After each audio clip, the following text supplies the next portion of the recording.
ശബരിമലയിൽ വീണ്ടും വൻ ഭക്തജനത്തിരക്ക്. പമ്പയിൽ തീർത്ഥാടകരെ തടയുകയാണ്. കണ്ണമലയിലും ഇലവുങ്കലിലും തീർത്ഥാടകരുടെ വാഹനങ്ങൾ തടഞ്ഞിടുന്ന ഒരു കാഴ്ചയുണ്ട്. ഇപ്പോൾ അവിടെ നിന്ന് തത്സമയം അരുൺ കൊടുങ്ങൂർ ചേരുന്നു. അരുൺ, എവിടെ മുതൽ എവിടെ വരെയാണ് ഈ വാഹനവും അതുപോലെ ഭക്തരെയും തടയുന്നത്? നിയന്ത്രണങ്ങൾ എവിടെയാണ്? സന്നിധാനത്തെ കാര്യമായ നിയന്ത്രണങ്ങൾ ഇപ്പോൾ ഏർപ്പെടുത്തിയിട്ടില്ല എങ്കിലും വലിയ രീതിയിലുള്ള ഒരു ഭക്തജന തിരക്ക് അനുഭവപ്പെടുന്നുണ്ട്. അതുകൊണ്ട് തന്നെയാണ് ഈ അനുബന്ധ കേന്ദ്രങ്ങളിൽ, പ്രത്യേകിച്ച് നിലയ്ക്കലേക്ക് എത്തുന്ന വഴികളിലെല്ലാം തന്നെ തീർത്ഥാടക വാഹനം തടഞ്ഞിടുന്ന ഒരു സ്ഥിതിവിശേഷം ഉണ്ടായത്. ഇന്നലെ രാത്രി മുതൽ തന്നെ അതിശക്തമായ ഒരു തിരക്ക് വീണ്ടും കഴിഞ്ഞ ആഴ്ചത്തേന് സമാനമായുള്ള ഒരു തിരക്ക് സന്നിധാനത്ത് അനുഭവപ്പെട്ടുകൊണ്ടിരിക്കുകയാണ്. ഇതിന്റെ ഒരു പശ്ചാത്തലത്തിൽ കൂടിയാണ് ഇത്തരം ഒരു നിയന്ത്രണം ഏർപ്പെടുത്തുന്ന ഒരു സാഹചര്യം ഉണ്ടായിരിക്കുന്നത്. മണിക്കൂറുകൾ 10-12 മണിക്കൂറുകൾ ക്യൂ നിന്നതിന് ശേഷം മാത്രമാണ് ശബരീശ ദർശനം സാധ്യമാകുക. അങ്ങനെ ഒരു വലിയ പ്രതിസന്ധിയിലേക്ക് സന്നിധാനം പോകുന്നു. നേരത്തെ തന്നെ പ്രതീക്ഷിച്ചതാണ് ഇത്തരത്തിലുള്ള ഈ തീർത്ഥാടകരുടെ തിരക്ക് ഉണ്ടാകുമെന്ന് തന്നെ പ്രതീക്ഷയാണ്. അവധി ദിവസങ്ങളിലേക്ക് കടക്കുകയാണ്. അതോടൊപ്പം തന്നെ ഇത്തരത്തിലുള്ള വലിയ ഒരു തിരക്ക് വരും ദിവസങ്ങളിലും വരും മണിക്കൂറുകളിലും എല്ലാം തന്നെ ഉണ്ടാകും എന്നുള്ള ഒരു കാര്യങ്ങളെല്ലാം തന്നെ പ്രതീക്ഷിച്ചതാണ്. പക്ഷേ അതിനുവേണ്ട കൃത്യമായ ഒരു മുന്നൊരുക്കങ്ങളൊന്നും തന്നെ എടുത്തിട്ടില്ല. വിവിധ വകുപ്പുകളുടെ ഏകോപനമില്ലായ്മ ഒരു വലിയ പ്രതിസന്ധിയായി തന്നെ നിലനിൽക്കുകയാണ്. എന്തായാലും വലിയ നിയന്ത്രണങ്ങൾ സന്നിധാനത്തെ കാര്യമായ തിരക്കില്ലെങ്കിലും മരക്കൂട്ടത്തും അതോടൊപ്പം തന്നെ ശരംകുത്തിയിലും എല്ലാം തന്നെ തീർത്ഥാടകരെ നിയന്ത്രിച്ചിരിക്കുന്നു. അപ്പാച്ചിമേട് വരെ തീർത്ഥാടകരുടെ ഒരു നീണ്ട നിര അനുഭവപ്പെടുന്ന ഒരു സാഹചര്യമാണ് നിലവിലുള്ളത്. എന്തായാലും വരും മണിക്കൂറുകളിലും വരും ദിവസങ്ങളിലും എല്ലാം തന്നെ തിരക്ക് വർദ്ധിക്കാനുള്ള ഒരു സാധ്യതയാണ് നിലവിലുള്ളത്. മണ്ഡലപൂജ 27-നാണ്. ഈ ഒരു സമയത്ത് വലിയ രീതിയിലുള്ള ഒരു ഭക്തജന തിരക്ക് ഉണ്ടാകും. വെർച്വൽ ക്യൂ വഴി ബുക്ക് ചെയ്യാവുന്ന പരമാവധി എണ്ണം തന്നെയാണ് ഇപ്പോഴും ബുക്ക് ചെയ്തിരിക്കുന്നത്. ഇനി ജനുവരി 10-ന് ശേഷം മാത്രമാണ് നിലവിൽ വെർച്വൽ ക്യൂ വഴി ബുക്ക് ചെയ്യാനുള്ള പരമാവധി വെർച്വൽ ക്യൂ വഴി ബുക്ക് ചെയ്യാനുള്ള ആളുകൾ പൂർണ്ണമായും അത് നേരത്തെ തന്നെ ബുക്ക് ചെയ്തിരിക്കുകയാണ്. അതോടൊപ്പം തന്നെ ഏറ്റവും പ്രധാനപ്പെട്ട ഒരു കാര്യം ഈ സ്പോട്ട് ബുക്കിംഗ് തന്നെയാണ്. പമ്പയിൽ അത് വലിയ പ്രതിസന്ധിയാകുന്നു. ആളുകളെ നിയന്ത്രിച്ചതിന് ശേഷം മാത്രമാണ് സന്നിധാനത്തേക്ക് കടത്തിവിടുകയും ചെയ്യുന്നത്. അതുകൊണ്ട് തന്നെ സ്പോട്ട് ബുക്കിങ്ങിൽ കൃത്യമായ ഒരു നിയന്ത്രണം ഏർപ്പെടുന്ന ഒരു സാഹചര്യമുണ്ട്. എന്തായാലും ഇന്നത്തെ കണക്ക് പ്രകാരം 90,000-ലധികം തീർത്ഥാടകർ സന്നിധാനത്തേക്ക് എത്തുന്നു എന്നതാണ് ഏറ്റവും പ്രധാനപ്പെട്ട കാര്യം. കഴിഞ്ഞ ദിവസവും സമാനമായ ഒരു പ്രതിസന്ധിയായിരുന്നു ഉണ്ടായിരുന്നത്. തീർത്ഥാടകരുടെ എണ്ണം വർദ്ധിക്കുന്നതിനനുസരിച്ച് കൃത്യമായ ഒരു നിയന്ത്രണം ഏർപ്പെടുത്തേണ്ട സ്ഥിതിവിശേഷമാണ് നിലവിൽ ഉള്ളത്. എന്തായാലും പുതിയ ബാച്ച് പോലീസ് ഉദ്യോഗസ്ഥരാണ് ഇന്ന് എത്തിയിരിക്കുന്നത്. 50% എത്തിയിരിക്കുന്നത്. പഴയ 50% പോലീസ് ഉദ്യോഗസ്ഥരെ കൂടി ഇവിടെ വിന്യസിച്ചിട്ടുണ്ട്. കാരണം കഴിഞ്ഞ തവണ ഈ പരിചയസമ്പന്നരല്ലാത്ത പോലീസ് ഉദ്യോഗസ്ഥരെത്തിയതായിരുന്നു ഈ തിരക്ക് നിയന്ത്രണം പാളാനുള്ള കാരണം. നിലവിൽ ശാന്തമായി തന്നെ മുന്നോട്ട് പോകുന്നു. തിരക്ക് നിയന്ത്രണ വിധേയമാണ് എന്നാണ് പോലീസ് പറയുന്നത്. സാധ്യമായ എല്ലാ കാര്യങ്ങളും ചെയ്യുന്നുണ്ട് എന്ന് പറയുമ്പോഴും വലിയ തീർത്ഥാടകരുടെ ഒരു നീണ്ട നിര തന്നെ സന്നിധാനത്ത് അനുഭവപ്പെടുന്നു.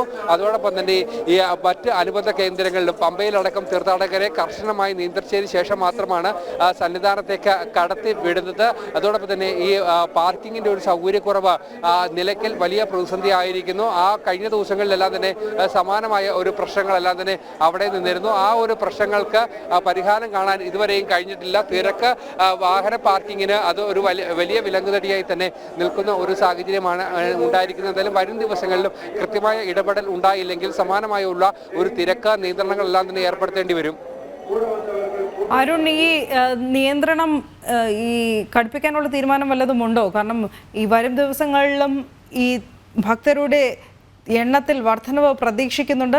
മാത്രമല്ല, നമുക്കറിയാവുന്ന പോലെ തന്നെ അരുൺ ഇപ്പോൾ സൂചിപ്പിച്ച പോലെ തന്നെ മണ്ഡലപൂജ അടുത്തിരിക്കുകയാണ്. മകരവിളക്ക് ഇനി 1 മാസം ഇല്ല. അതിനാൽ തന്നെ കൂടുതൽ ഭക്തർ അവിടേക്ക് എത്താനുള്ള ഒരു സാധ്യതയുമുണ്ട്. ഈ തിരക്ക് ഇപ്പോൾ ചൂണ്ടിക്കാണിക്കുന്നത് എപ്രകാരമാണ്? ഈ നാളെയും മറ്റന്നാളും ഒക്കെ നിയന്ത്രണങ്ങൾ പാളുമോ? അങ്ങനെ വല്ലതും കരുതണമോ? തീർച്ചയായും കഴിഞ്ഞ ഒരു ആഴ്ചത്തെ പ്രശ്നങ്ങൾ പോലീസിന് മുന്നിലുണ്ട്, അധികൃതർക്ക് മുന്നിലുണ്ട്. അതുകൊണ്ട് തന്നെയാണ് ഈ കാര്യങ്ങൾ വിട്ടുപോകുന്നതിന് മുമ്പ് തന്നെ നിയന്ത്രണങ്ങൾ ഏർപ്പെടുത്താനുള്ള ഒരു തീരുമാനം ഉണ്ടായിരിക്കുന്നത്. അതിൽ ഏറ്റവും എടുത്ത് പറയേണ്ടത് പമ്പയിലടക്കം നിയന്ത്രിച്ചതിന് ശേഷം മാത്രമായിരിക്കും തീർത്ഥാടകരെ സന്നിധാനത്തേക്ക് കടത്തിവിടുക. കാരണം വെള്ളവും ഭക്ഷണവും ഇല്ലാതെ അനേകം തീർത്ഥാടകരാണ് കഴിഞ്ഞ ദിവസം വലഞ്ഞിരുന്നത്. അതിന് സമാനമായ ഒരു അവസ്ഥ ഇനി ഉണ്ടാകാൻ പാടില്ല.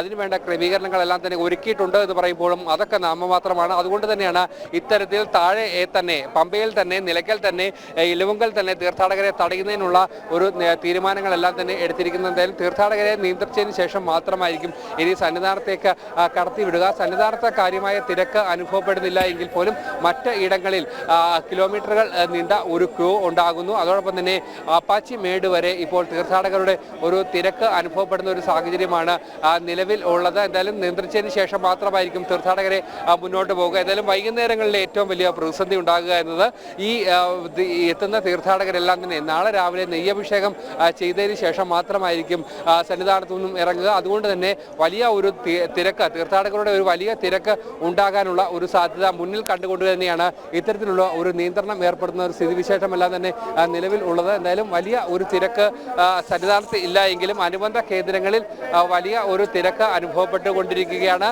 അപ്പാച്ചിമേട് വരെയാണ് തീർത്ഥാടകരുടെ ഒരു നീണ്ട നിരയുള്ളത്. അതിലേറ്റവും എടുത്തു പറയേണ്ടത് മണിക്കൂറുകൾ ക്യൂ നിന്നാൽ മാത്രമേ ശബരീശ ദർശനം സാധ്യമാകുന്ന ഒരവസ്ഥയിലേക്ക് കാര്യങ്ങൾ എത്തിയിരിക്കുകയാണ്. എന്തായാലും വിവിധ സേനാ വിഭാഗങ്ങളെല്ലാം തന്നെ മരക്കൂട്ടത്ത് ക്യാമ്പ് ചെയ്യുന്നുണ്ട്. അനിഷ്ട സംഭവങ്ങളൊക്കെ തന്നെ ഉണ്ടാക്കാതിരിക്കാനുള്ള ക്രമീകരണങ്ങൾ, ഭക്തരുടെ ഭാഗത്തു നിന്നുള്ള പ്രതിഷേധങ്ങളൊക്കെ ഉണ്ടാകാനുള്ള സാധ്യത മുന്നിൽ കണ്ടുകൊണ്ടുള്ള ഒരു ക്രമീകരണങ്ങൾ തന്നെ പോലീസിന്റെയും മറ്റ് കേന്ദ്ര സേനാ വിഭാഗങ്ങളുടെയും ക്രമീകരണങ്ങൾ എല്ലാം തന്നെ ഏർപ്പെടുത്തുന്ന ഒരു സാഹചര്യമാണ് നിലവിലുള്ളത്. എന്തായാലും ഫ്ലൈ ഓവറിൽ കാര്യമായ ഒരു തിരക്കില്ല. അതോടൊപ്പം തന്നെ സന്നിധാനത്തും കാര്യമായ ഒരു തിരക്ക് അനുഭവപ്പെടുന്നില്ല. പക്ഷേ നിയന്ത്രണങ്ങൾ ഏർപ്പെടുത്തേണ്ട ഒരു സാഹചര്യമാണ് നിലവിൽ ഉള്ളത് എന്നാണ് പോലീസിന്റെ ഒരു വിലയിരുത്തൽ. കാരണം 90,000-ലധികത്തോളം തീർത്ഥാടകർ ഇന്ന് സന്നിധാനത്തേക്ക് എത്തും. ഏതായാലും പുൽമേട്ടിൽ നിന്നെത്തുന്ന തീർത്ഥാടകരുടെ എണ്ണം, സത്രം വഴി പുൽമേട് വഴി എത്തുന്ന തീർത്ഥാടകരുടെ എണ്ണത്തിലും ഒരു വർധനയുണ്ടായിട്ടുണ്ട്. അത്തരത്തിലുള്ള ക്രമീകരണങ്ങളെല്ലാം തന്നെ ആലോചിക്കുകയാണെങ്കിൽ അത്തരത്തിലുള്ള ഒരു നിയന്ത്രണങ്ങൾക്ക് പോകേണ്ട ഒരു സാഹചര്യം കഴിഞ്ഞ ദിവസങ്ങളിലൊക്കെ തന്നെ തിരക്ക് കുറയുന്ന ഒരു സാഹചര്യമായിരുന്നു ഉണ്ടായിരുന്നത്. പക്ഷേ ഇന്ന് ആ സ്ഥിതിവിശേഷം മാറി മഴ മാറി നിൽക്കുന്ന ഒരു അന്തരീക്ഷം ഉണ്ടായിരിക്കുകയാണ്. അത്തരത്തിൽ തിരക്ക് നിയന്ത്രണ വിധേയമായിരുന്നു കഴിഞ്ഞ ദിവസങ്ങളിലെല്ലാം തന്നെ. പക്ഷേ ഇന്ന് തിരക്ക് വർദ്ധിക്കുന്ന ഒരു സാഹചര്യമാണ് നിലവിലുള്ളത്. എന്തായാലും വരും മണിക്കൂറുകളിലും വരും ദിവസങ്ങളിലുമെല്ലാം തന്നെ തീർത്ഥാടകരുടെ ഒരു തിരക്ക് ഇവിടെ ഉണ്ടാകും. എന്തായാലും ഈ ഫ്ലൈ ഓവറിലെ കാഴ്ചയാണ് കാണുന്നത്. ഫ്ലൈ ഓവർ പൂർണ്ണമായും ഒഴിഞ്ഞു കിടക്കുന്ന ഒരു സ്ഥിതിവിശേഷമാണ് നിലവിലുള്ളത്. സന്നിധാനത്ത് കാര്യമായ തിരക്കില്ല എന്ന് പറയുമ്പോഴും മരക്കൂട്ടത്തും അതോടൊപ്പം തന്നെ ഇവിടെ ഇടങ്ങളിലെല്ലാം തന്നെ തീർത്ഥാടകരെ നിയന്ത്രിച്ചുകൊണ്ട് മുന്നോട്ട് പോകുന്നു. മണിക്കൂറുകൾ ക്യൂ നിൽക്കേണ്ട ഒരു സ്ഥിതിവിശേഷം തന്നെയാണ് നിലവിൽ ഉണ്ടാകുകയും ചെയ്തിരിക്കുന്നത്. എന്തായാലും വലിയ ഒരു തിരക്ക് സന്നിധാനത്തേക്ക് വീണ്ടും എത്തുന്നു എന്നതാണ് ഏറ്റവും പ്രധാനപ്പെട്ട കാര്യം. അരുൺ, ഇന്ന് പുലർച്ചെ തന്നെ ശബരിപീഠം വരെ തീർത്ഥാടകരുടെ നിര നീണ്ടിരുന്നു.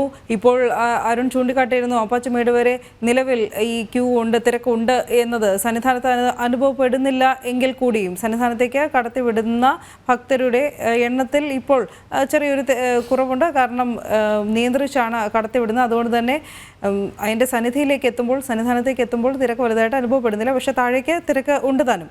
ഈ വിവിധ വകുപ്പുകളുടെ ഏകോപനമില്ലായ്മയെക്കുറിച്ച് അരുൺ ചൂണ്ടിക്കാട്ടിയിരുന്നു. അതിപ്പോഴും നിഴലിക്കുന്നുണ്ടോ?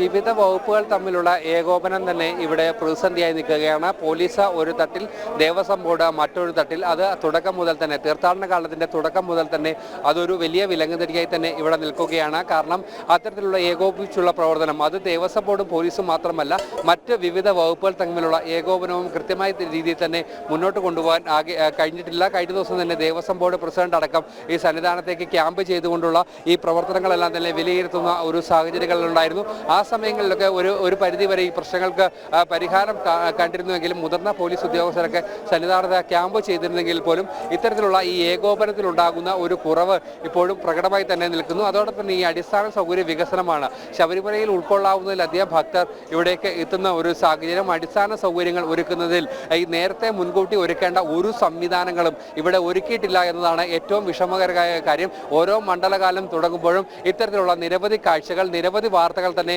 ഓരോ വർഷവും കൊടുക്കേണ്ട സ്ഥിതിവിശേഷം ഉണ്ടാകുന്നു. പക്ഷേ യാതൊരു തരത്തിലുള്ള മുന്നൊരുക്ക പ്രവർത്തനങ്ങളും ഉണ്ടായിട്ടില്ല. മുൻ വർഷങ്ങളിലെല്ലാം തന്നെ സാമ്പത്തിക പ്രതിസന്ധിയാണ് ഇതിന് കാരണമായി ചൂണ്ടിക്കാട്ടിച്ചിരുന്നെങ്കിൽ ഇപ്പോൾ അത്തരത്തിലുള്ള ഒരു പ്രതിസന്ധിയില്ല. കഴിഞ്ഞ തവണ 351 കോടി രൂപയാണ് ശബരിമലയിൽ നിന്നും വരുമാനമായി ലഭിച്ചിരുന്നത്. പക്ഷേ അത്തരത്തിലുള്ള സാമ്പത്തിക പ്രതിസന്ധി എല്ലാം തന്നെ മറികടന്ന് മുന്നോട്ട് പോകുമ്പോഴും അടിസ്ഥാന സൗകര്യങ്ങൾ ഒരുക്കുന്നതിൽ കുറ്റകരമായ അനാസ്ഥ, കുറ്റകരമായ വീഴ്ച ഉണ്ടാകുന്നു എന്ന് തുറന്ന് സമ്മതിക്കേണ്ടി വരുന്നു. കഴിഞ്ഞ ദിവസം അവലോകന യോഗം ചേർന്നിരുന്നു. തിരക്ക് നിയന്ത്രണങ്ങളിൽ അടക്കമുണ്ടായ പാളിച്ചകളെക്കുറിച്ച് കൃത്യമായി ദേവസ്വം മന്ത്രി തന്നെ തുറന്ന് സമ്മതിക്കുന്ന ഒരു സാഹചര്യം ഉണ്ടായിരുന്നു. ഇനി ഇത്തരത്തിലുള്ള വീഴ്ചകൾ ഉണ്ടാകാതിരിക്കാനുള്ള നടപടിക്രമങ്ങളിലേക്കെല്ലാം തന്നെ പോകുമെന്ന് അവർ വ്യക്തമാക്കുന്ന ഒരു സാഹചര്യം കൂടി ഉണ്ടായിരുന്നു. എന്തായാലും തിരക്ക് നിയന്ത്രണങ്ങൾ ഉണ്ടാകുമ്പോൾ തന്നെയും ഏറ്റവും എടുത്തു പറയേണ്ടത് ഇത്തരത്തിലുള്ള അടിസ്ഥാന സൗകര്യങ്ങൾ, പ്രത്യേകിച്ച് തിരുപ്പതി മോഡൽ ക്യൂ സംവിധാനം എന്നതായിരുന്നു ഈ തീർത്ഥാടന കാലത്ത് ദേവസ്വം ബോർഡ് ഏറ്റവും കൊട്ടിക്കൊഴിച്ച ഒരു കാര്യം. പക്ഷേ അവിടെയും തന്നെ അടിസ്ഥാന സൗകര്യങ്ങൾ പോലും, പ്രാഥമിക കൃത്യങ്ങൾ നിർവഹിക്കാനുള്ള സംവിധാനങ്ങൾ പോലും,